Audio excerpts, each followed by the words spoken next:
Viksit Bharat. Politics aside, ladies and gentlemen, we need to become a Viksit Bharat within 100 years of our independence if we've got to go anywhere as a nation going forward. And we are on that track. And if you look at the global cues everywhere, where continents, nations are struggling, we are still rising, we are still growing. And there is a demand, there is an active workforce, there's a captive catchment of talent which the world can dip into. We are 1.4 billion, of which nearly about 60 crore is industrious and can contribute to the world. Now, how is it that we make ourselves useful, we make ourselves attractive? These are all questions. And of course, the middle class is going to turn around and say that, all right, the salaried professionals are burdened with the direct taxes. What's in it for us? Some of these questions, will they be answered by the Finance Minister Nirmala Sitharaman? We'll ask a slew of intelligent minds who are just taking their seats even as we are speaking. We got Piyush Doshi with us of the Foundation of Economic Development with us. We've got Nalin Mehta, who is the Managing Editor of Money Control. And even as I introduce Nalin, I have Rajiv Mantri, author and economist, who's sitting and taking his seat. Namaste to all of you. And we should have Rajiv Desai joining us and Gurcharan Das ji also joining us any moment now, filling those two chairs in front of us. But let me start with you, Piyush ji, and to Nalin and to Rajiv as you concise your thoughts. What are your three big expectations? Let's start from there. What are your three big expectations from the Finance Minister as she presents the budget? Okay, that's an easy one for me. The big expectation is that, one, what they should continue doing, which is investment in infrastructure, which was significantly ramped up during the last 10 years. I would like to see further increase in them, at least continuity on that front, because that has been a key driver of our economic growth. Second, would like to see some very specific measures to drive investment, because investment will translate into growth. So what is it that government doing to incentivize investment? Into what? Into a specific... Into manufacturing. Into manufacturing. So specifically manufacturing. That's the sector which can create large-scale employment. That's where our people who are partially unemployed or underemployed in agriculture can move to manufacturing jobs. And that's where we would like to see incentives for investment. PLI schemes, for example, PLI 2.0, extending it to some sectors, revamping it. And third, factor market reforms. Basically, they go to the core of our competitiveness. The reason investment is not happening is because in various industries, we are not competitive. And what is government doing to improve our factor market situation? So, for example, would be lovely to see some signal towards finally implementing the new labor codes for labor market reforms, or something around capital markets, reducing cost of capital, power. And then finally, rationalizing customs duty on some of those inputs, which basically hurt our exports. So these are the three main areas I would like to see being addressed more. Three, and then the subparts for clause 3. That's what Piyush has outlined. Nalin, for you? So I think a great deal will depend on the government's reading of the election result. On is it more of the same, or do you need a radical reset? At Money Control, for example, we're calling it the reset budget. A great deal depends on that. 2 or 3 things to watch out for. How much is the government looking at additionally? See, there are about 2.3 lakh crores, which are roughly additional compared to the interim budget in terms of tax collections and RBI dividends. So that's the extra room government has to play with. Now the question is, where do you put that money or parts of that money? 3 things that I would be looking for. One is on rural, on spending for rural consumers. We, for example, carried some a report on increases in say PM Kisan from 6,000 a year to 12,000 perhaps. Also the idea of more for women. Now whether that happens or not, we will see. But how do you put more in the hands of the rural consumer, which is also one of the messages from the election. The second, I think, is what is going to happen on the demand for special category status to the states which are now critical as allies to the BJP in this government.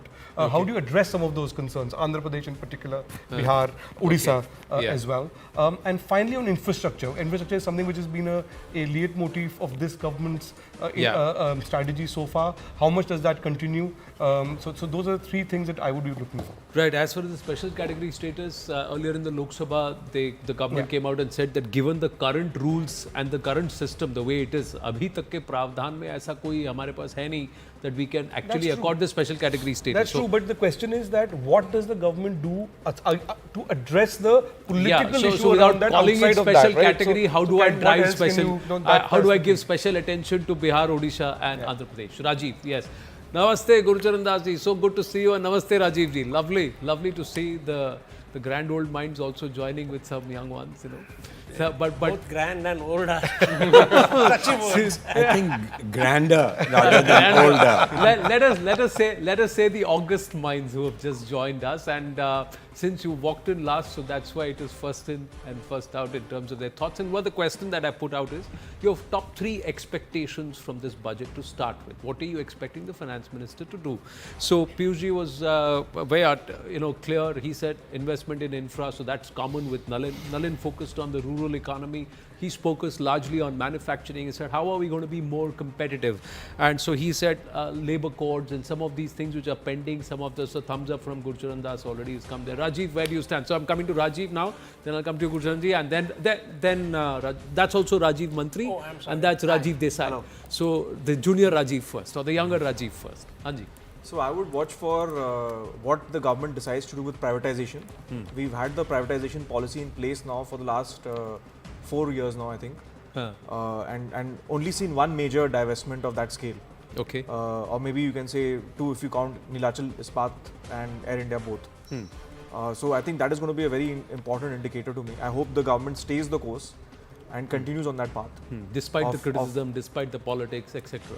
But that is something I believe that has to be managed. I mean, if we are going to progress on that path of 8 trillion GDP and 12 trillion GDP, I don't see a way around it. We have to get the government out of certain industries, reduce the footprint of government in many industries, and we already have a privatization policy in place, so we should see movement Be a forward little on that more front. aggressive on that path. Absolutely, we want. I would like to see a commitment to that, in spite of the political changes and so on that that Nalin mentioned.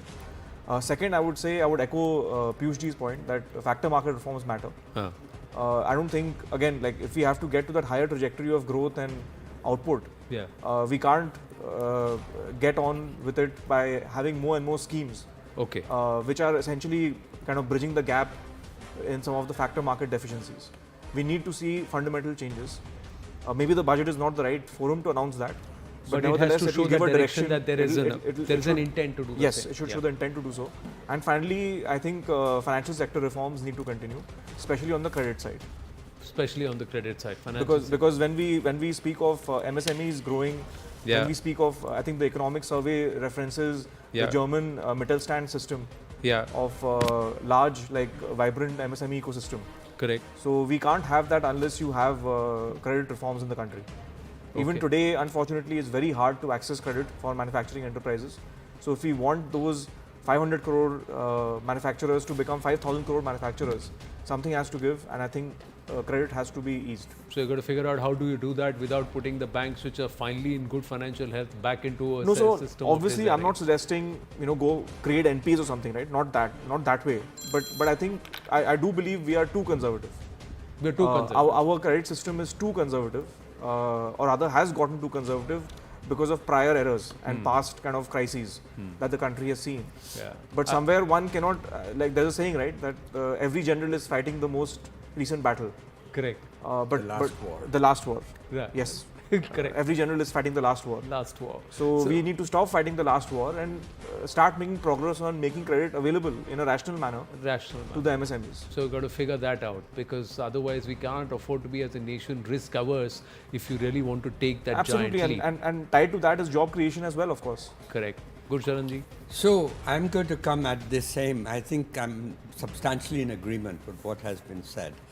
But think of the virtue of these budget discussions is that for once in a year at least, they make us look at the next 5 years. So I think of the budget really as a 5-year plan and how we're going to move there. And fortunately, it's a new administration, Modi 3.0, but I don't think much is going to change from the path, because the path they've had has been a responsible path of high capex, infrastructure spending, fiscal deficit control. All these things I think will continue. But, you know, if you look at it in a little longer point of view, since 1991, our nation has grown, our economy has grown at almost 6%. Now for a democracy, this is amazing. We have lifted 450 million people out of poverty. The middle class has grown from 10 to 30%. But we have failed with one singular way, and that's jobs, jobs, jobs. Jobs. And why? Why? Because only 2 out of 3 cylinders of the economy have fired, and one of them has really failed. Manufacturing. And that is manufacturing. I mean, this is an amazing thing. That's why you can't blame this government. The problem started from 91 that we have not yet come to grips with. And we have to come to grips with it. So, Right. and every country that succeeded along this path, and the latest was China. They did it through the export of labor-intensive manufacturers. You know, we think we have a big market. It's not. China was a market 4 times bigger, and they realized that even they could not succeed depending on their market. So we have to export. And the biggest index of our failure is that export of manufactured goods is only 2% of world manufacture. Correct. So whether we are growing at 7%, fastest growing economy, and all these things that we talked, high GDP growth, ye wo, but we have not done the basics. And we can, I mean, I don't want to start telling you how to do that. I have a formula, and if you want at any time, I'd like to tell you. We'll elaborate on that, because I think I'd like to elaborate on that. we will. Let me just get Rajiv ji's thought process on it. Mine is a 1-point priority. Ji, manufacturing. Jobs, Jobs. through the export of labor, and it can be done. Export of labor-intensive manufacturing. Manufacturing. It is possible, and somewhere I think a lot of us also believe that it cannot be a 5-year budget. It's got to be a 20-year plan. Correct. And irrespective of which political disposition comes in the next 5 years, And they've only got to, thing- one they've got to thing is stay on there. the path that they will carry this forward. Because I think everybody realizes that unless we are a manufacturing hub, we are not going to be able to create jobs. We are not going to create Correct. the So we are engine. all on the Like the same third page. cylinder has to fire more than the first 2 The cylinders. difference between now and 1991 is that the preconditions for an industrial revolution are far better. Road mileage is doubled. Port handling capacity is quadrupled. We are one country with GST. So a lot of things are going. The digital revolution has taken away the friction. So your thoughts, Rajiv ji? I think the sector that can create employment is the real issue here. Yeah. And this has been, this government's failure has been its failure to create employment. And so whatever policies, whatever tax and spend policies they have to come up with has to be not only to create jobs, but to create jobs with decent incomes, not just any old jobs. Not pakora wala jobs. I didn't say that. Digging holes, I know, digging holes and stuff like that. So I think that there is a need, and actually this kind of discussion has taken place in previous budgets as well. So I mean, this is not something new. What that tells me then, that despite all of the posturing, the macho posturing of this government, that we are here to get things done and so forth, fact is the bureaucracy still runs things. And on the contrary, it used to run things in the past, now it's running circles around everybody. So you're not going to get very far just by focusing on manufacturing and stuff like that. You have to create jobs. First, infrastructure sector is a good example, and jobs that pay a decent income, so people can buy stuff. So right now you have high unemployment and you have high inflation. So where you're stuck, you're between the devil and the deep blue sea. And I don't see anybody as of now who has any clue about what to do on this score. So you get a lot of populism, cut taxes, etc., etc. I don't think those are political instincts They are not. But one of the biggest grouses with this government is that they are not giving too many tax stops. They have been very steadfast. The middle class is saying there's nothing. I am the one, from a middle class perspective, we are the ones who are the only ones levied with direct taxes. The direct taxpayer is not getting too much on hand or tax savings. That's not happening. You've got a new tax regime that you put me where all my existing saving mechanisms are also going to go bust. You are saying that the government is actually doling out more taxes. Somewhere it looks like they're trying to encourage the rich to invest more and to pay, create more. They're encouraging, trying to help the poor, uplift them. So there is this gap, this 30% of the middle class is feeling that we've not got much. When the rich, the investors see sort of turmoil within the domestic sphere, it's the last thing on their mind. But are the rich seeing turmoil or are they seeing lack of competitiveness? Not rich. The investors, the investment community. See, even the rich today in our country, they want to grow richer. And in that process, they will employ more people and more people's lives will be uplifted. That's been written in the old Indian text. Everybody wants to get richer. Correct, but that's how it was. If you look at our old economies, where Bharat was a phenomenal, thriving economy of the world, this landmass, despite various years, was because we had all three cylinders firing. We were also a manufacturing hub, we were a trading hub, we were a cultural hub, we were also employing into skills and arts and architecture, and we were creating stuff which was phenomenal. 2,500-year-old temples are engineering marvels. They're not just religious hubs or Buddhist viharas, everything. So we were doing something right, which we need to figure out again now. I'm just bringing it back, Gurcharanji, and then back in here. Well, I think, frankly, I won't depend on Indian industrialists in this case. To succeed in labor-intensive manufactures, they've had 30 years to do it. More than 30 years. They've not done it. I mean, let's take garments. Look at our brands, Raymond's, Arvind and all that. Do they have even 1% of the world market? Or 0.1%? But are they competitive enough to manufacture for the world market? Yeah, so therefore, textiles का सबसे बड़ा problem yeah, वही है. so because therefore, Bangladesh, Vietnam, China are manufacturing the same fabric, same at 20% cheaper cost. What I would do is hypothetically, the PLI scheme. The PLI scheme should first of all go to the very big guys. I would not take a chance with anybody small. You're competing in the world market with entrenched competitors. Now, I come from a consumer product background, and one thing I know is that unless you can provide the consumer with a superior benefit, don't enter that market unless you can beat the leader. So I would bring the leader here. How many of our people, how many of government officials have gone to the top consumer product companies, the labor intensive companies, to ask them, who Nike, Uniqlo, I'm just taking this garment as one example. These are the leaders today in the market, Levi's, etc. Go to those brands, they all have contract manufacturers in different countries, and offer them, we want you here, aim the PLI, before we come to the Indians, but I'll just say that reduce the tariffs, so we can join, because they are interested not in the Indian market. Indian market is very small.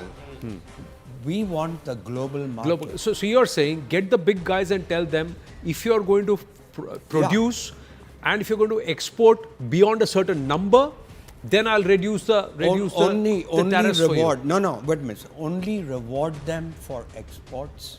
Don't reward them for production. For production, okay. Only reward them for exports. Enter only labor-intensive sectors. Stop this noise from the state governments who all want to have a PLI scheme. All that is nonsense. Go to the big guys. Now, the trouble, as Rajiv pointed out, the bureaucracy is not used to doing that. How did Apple come here? This is the approach I'm giving. Go to a company like Apple. How did it come here? I don't want to even tell you what role the bureaucracy played in it. So we need people to target PLI to the very best And then, of course, if an Indian company, your Adanis, Ambanis, Tatas, or whatever, who want to enter, but they're not going to succeed right away. We want success. So you're saying do it to a scale, do it to export, and that's how you're going to push labor-intensive manufacturing, because labor-intensive manufacturing, like Piyush was saying, and Rajiv wants to come in. So I'll come to all of you gentlemen. That's what's going to create jobs. So 15 lakh jobs, what was the... Yeah, 10 billion of garment manufacturing would create 15 lakh direct jobs and more indirect jobs. Right? So if you're doing 10 billion of garment exports, you're going to create 15 lakh jobs. Most jobs any manufacturing can create. So I'm 100% with Gurcharanji. Okay. Rajiv, yes? No, I just wanted to say that I thought it was a little harsh on Indian corporates. I mean, at the end of the day, they're operating in a certain environment with certain constraints. If you tie someone's legs together, you can't expect them to run. Correct. Which is why I said we need those labor reforms, we need those factor market reforms. I don't think the Indian corporates are that innocent and ineffective. In fact, they've shown that they can actually dictate stuff to the government. We've seen that. We've seen that in Gujarat. We've seen that in Maharashtra. I'm sure in Orissa. But so I don't think the corporates are. Look, I wasn't blaming corporates, but I'm trying to. You're also right. I believe with these policies, no business can operate. No, I agree with you. Foreign or Indian. But this will see what Apple's coming has forced the government to improve the nation's competitiveness. So may I give an example on that, Gurcharan? The Apple, I'll pick up an example you said. We are now about 14-15% of production of iPhones, up from 8% earlier. Now, last year, a few months ago, there was a move to expand into iPad production. What happened? It didn't work out. Where did that go? It went to Vietnam. Now that move is being revived again, because at that point, the tie-up was being done with a Chinese company. Now the thing is, we as companies start looking at diversifying outside of China, we have to get on that boat, which goes back to what Mr. Das was saying earlier. And if we don't do that, and that's also a political imperative, it's not just an economic imperative in the esoteric sense, because jobs are critical for any government to remain in power. Yeah, and let me give you some figures on footwear exports in particular. So yeah, go ahead, please. So please, in I'm reading this from the economic survey that just came out today. So FY21, the footwear exports from India were 1.8 billion, and now they are 2.5 billion. So in 3 years, there's been a major increase in footwear exports from India. So we are doing things correctly. I mean, not fast enough. You know what I'm just saying is, don't make the mistake of saying that we are, when we say make in India, it shouldn't be make in India by Indians only. Correct. We just want to come go and for make the in best. India for the world, and whoever is making, make it here. Because make in India is what creates jobs. Yeah. So we don't care whether it's a Martian who comes to create jobs. It can be anyone. Anyone. But I'm just saying, when you're going to penetrate the global markets, you're going to compete with very big giants. Bring them, at least let them outsource to us. No, I'm just asking you this. In the last 10 years, are we in a much better place than we were in 2014 or say 2010? Financial health of the country. Do the banks have more money to lend? Do we have more coffers or more money in the coffers to perhaps give as guarantee? And today, overall quality or in terms of income and confidence in the country, is it at a better level, or are we still the same? From an investor point of view, what are 1 or 2, 3 things which are going to make me come and manufacture here? Second, is anybody addressing the skilling aspect? Tomorrow somebody comes out and says, I want to make here, I'll make a labor intensive, but give me labor. Today you have states who are saying, I will reserve 70%, 75% jobs, like Haryana, Karnataka, all of them coming out and saying for our own local people. But the local manufacturers are saying these people don't know how to work and they don't want to work. So where is my skill? Where is the skilling part? Perhaps you think this is the right time, Piyush. So out of, to your first question, that are we better off in the last 10 years? Yes, we are on some dimensions. I will tell you which ones. One, our infrastructure has improved, so our logistics cost is much better. Our power cost is, both reliability of power and cost of power is now far more competitive. Our capital cost, so generally inflation is low, our banking sector is now in better health. So Indian corporates, also when they are borrowing, the premium they are having to pay is now much smaller compared to what they used to. So on 3 of the factors of production, we are much better off now. There are a couple of areas where either we have not made progress, or in one instant we have actually moved back on labor. This is partly your skilling point. So on labor, we have so much labor, but we are artificially holding back our labor by imposing the most restrictive labor laws in the world. And I'm really waiting for the new labor codes to come in, which will address it partly. So we are making our labor far more expensive than it needs to be. To your point on garment exports, compared to Bangladesh, our labor is 50% more expensive. While if you actually set up a factory in Bihar, and if you allowed market rate, actually it will be more competitive than Bangladesh. But artificially we are keeping it high because of overtime restrictions, etc. Right? So we need to talk to the labor unions that labor laws are only protecting labor from jobs, from nothing else. They're only protecting them from getting jobs. So labor is one area where we are not, and second is that our input cost on some of the key products which go into input for exports, we needed to get back on the glide path to customs duty reduction. Our MFN rates have actually gone up a little bit in last 10 years. We are, where Vietnam is now operating at 3 to 5% MFN rates, we are at 12, 15%. Yeah. And with that, our raw material, if you are trying to make a component, an auto component, your steel is too expensive. If you're trying to make fabrics, your fiber is too expensive, right? So we need to have a competitiveness across our value chain. So in these two areas, we have fundamental disadvantage. Government is trying to address it partly through PLI. But how do I balance this aspect of what Rajiv Desai said, that we need to create avenues where jobs will pay more, so the labor gets to earn more, and the gap that we need the labor to work more because we need to produce more. So there has to be a gap because we don't want sweatshops. You can't force the companies to pay more. The way they will earn more is when there is more competition for jobs. When there is more competition for jobs, they will be able to demand more, right? In China today, the labor is earning 4 times more than India, not because Chinese government said that minimum wage has to be 4x. It's because when they created so many jobs, I can't hire a labor at the rate which they used to. So I'll pay you more. I will so pay by you more. default, The market has to be willing to pay more. There is still too much of the economy in the hands of the government. The so-called PSUs. There's still too much of it in the hands. And privatization is one aspect, you do that. But at some point you can determine that this is not a viable thing and close it down or sell it or do whatever it is. But you cannot just continue to throw good money after bad. And that's what... And crowd out the private sector. And that is exactly what everybody expected that this government will do. But they haven't done it. The key issue on labor is really that we have two labor markets. We have the labor aristocracy, which works in the formal sector, which is 10 to 20% of the country's labor. Everything has helped them for the last 50 years. And it has actually hurt. It has hurt the rest of the... So for the sake of the 10%, you have destroyed the future of the 90% of the people. Now, what could be more anti-people than that?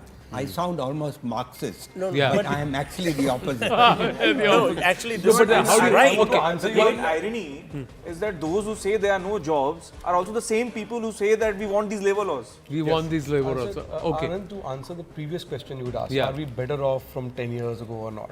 So I want to answer that in two parts. See, today, for example, we spoke to one of the top deal makers in the country, and he gave us an interview saying that, look, over the next 7 years, about 150 billion is expected to be put in IPOs, in block deals, in secondary offerings and so on in the Indian market. It remains the second most exciting market after the United States. That was Vishal Kampani speaking to us earlier in the day. The point I'm trying to make is that while your fundamentals may be much stronger, and for example, if you look at government collections, I was saying earlier in the program about 2.3 lakh crores over and above the projections in the interim budget in tax collections as well as the RBI dividend.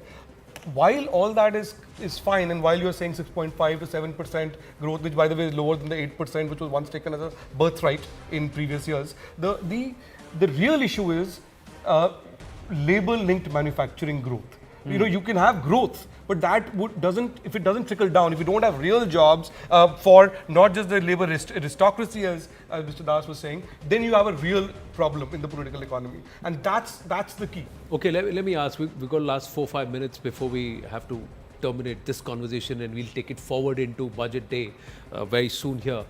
But if I were to say, let's say this 7%, 7.5% is a given, what needs to be done is another 4.5% of growth that comes from labor-linked manufacturing or labor-intensive competitiveness created in the thing. Because somebody was telling me that for us to get to a Viksit Bharat and to a really developed economy by 2047 as a vision, we need to not grow at 7 or 8%. We need to grow at 11.5 to 13%.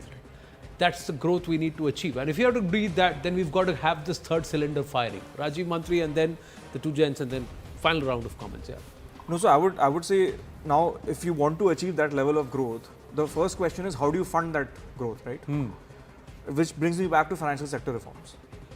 Now, if you don't fix your financial intermediation or rather cling on to this, what I would call a very, very hyper-conservative approach. Even the economic survey had certain comments to make about the rise of equity markets and the alleged speculation that's going on in the stock market and so on. But we need to understand that you cannot finance growth unless you have access to credit in the country, unless you have thriving public and private capital markets. You simply can't fund that growth. So to speak of double-digit growth and to sort of project that out over 20 or 25 years, I think a lot of work has to be done on the regulatory side and on the enablement side to help. Do you think this budget is going to show, help convert savings into investment? Do you think this budget is going to show anything in that direction, Gurcharan? Well, I can't say. I can't say about financial sector reform. No, net, let's just bring it all together under one ambit. That this budget of Bharat or for Bharat has to make Bharat more competitive. Right. So if I have to spell the word competitiveness, and that's the core of this budget, do you see it being addressed? Well, I think there are indications because, you know, the previous budgets have been, in a sense, preparing the grounds for this kind of takeoff that could take place. In other words, the infrastructure, capex spending, the responsibility on fiscal deficit, etc. All these have put us on a fast track of growth. Now, fast track of growth is a very nice place to be. This is the time now to say that let us target very specifically the labor intensive sectors, and there are a vast number, food processing, lot of things are there, and you know, maybe give a signal to the states to go and send specific people to specific companies, whether Indian or foreign. But this is not how unfortunately our civil service is not used to behaving in this rational manner. And so they are so process bound, procedure bound. Anyway, the point what we need to do is break out of that mold.